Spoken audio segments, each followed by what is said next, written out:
Oh boy, fantasy people, welcome back to another video. It was a tough week again for non-Laird owners.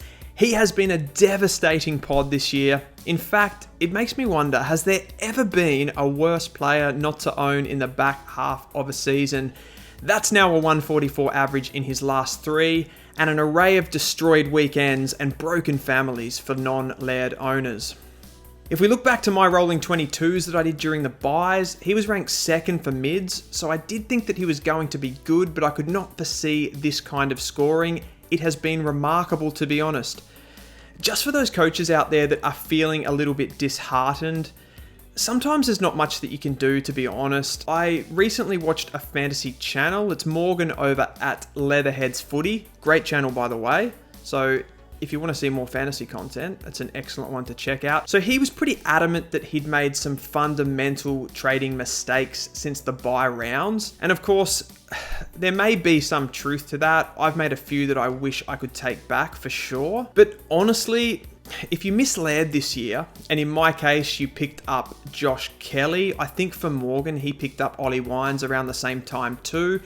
In that trade alone, I have lost 248 points. For Morgan, he's lost 263 points. That's not even factoring in the captain option that Laird brings. I know Morgan had Mills for 54 and some other low ones in the 60s and 70s, which I also had.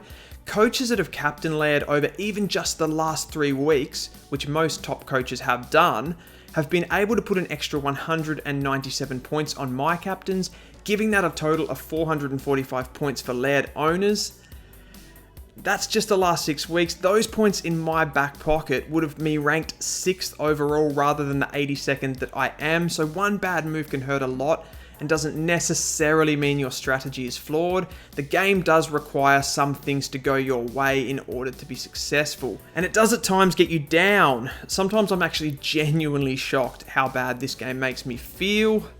But I digress. And we have to move forward. We have to keep going to try to improve our teams.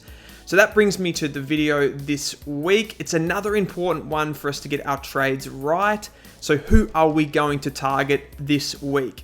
Before we begin, guys, just please a reminder to like and subscribe to the channel, and we can get on with our trade targets for this week. Now, my number one pickup this week has to come from the Western Bulldogs. So why the Western Bulldogs, you say? Well, this week they play Melbourne, and Melbourne give up the most uncontested marks of any team in the comp. They are the easiest team for defenders to score against, and they're also a very good team for midfielders to score against.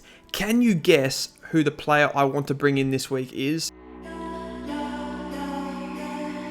This week, my number one trade target is Bayley Smith. Now, I know he's not a defender, but he is one of the hardest runners in the AFL. He's going to push back and take uncontested marks.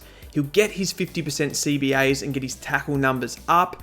When the two teams met in round 1, he had 147 and was the top scorer, so we know Melbourne is a good matchup for his game style. He's a top 6 forward, so there's essentially no risk long term, and I will be locking him in this week with the VC2. Other targets for this game that will score well, I think Bailey Dale as a running defender, and also Adam Treloar taking kick-ins will rack up those uncontested marks back there against Melbourne. Think Port Adelaide versus Melbourne last week. We had Houston 128, Amon 98 and Burn-Jones 99, all running backs or outside players, so the Western Bulldogs this week will feast out on that against the Ds. Number 2, it's Rowan Marshall. He goes solo ruck from here on with the news that Paddy Ryder will miss the rest of the season.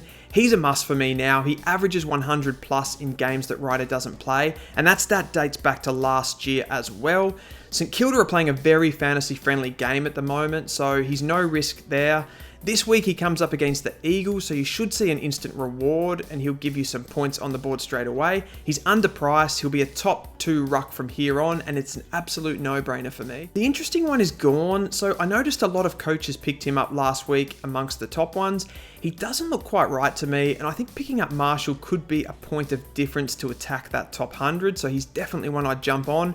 My number 3, it's still Jack Steele. The guy massages out 100s for fun. He still hasn't really given us a ceiling score yet this year, but I think that will come against Hawthorn next week.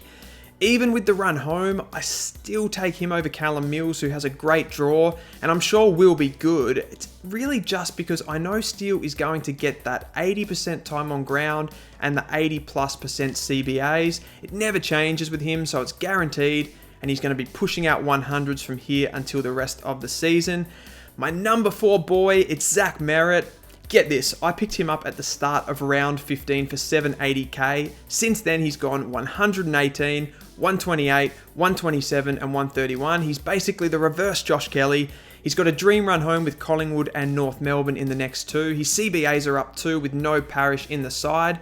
And we know with Merrett that he has that fantasy pedigree, having gone 115 in the past, so we know it's not just a flash in the pan. Number 5, and the last but not least, this is for the tight asses out there. I think he's a definite top 6 forward in that role. It's Dylan Moore. He attended another 19 centre bounces, so we know the role is legit. He had 6 and 7 tackles in the last 2 weeks, highlighting his role change. His possessions have gone up too, as he is spending a lot more time around the ball. In the early parts of the season, he'd had over 20 touches just twice in the whole season.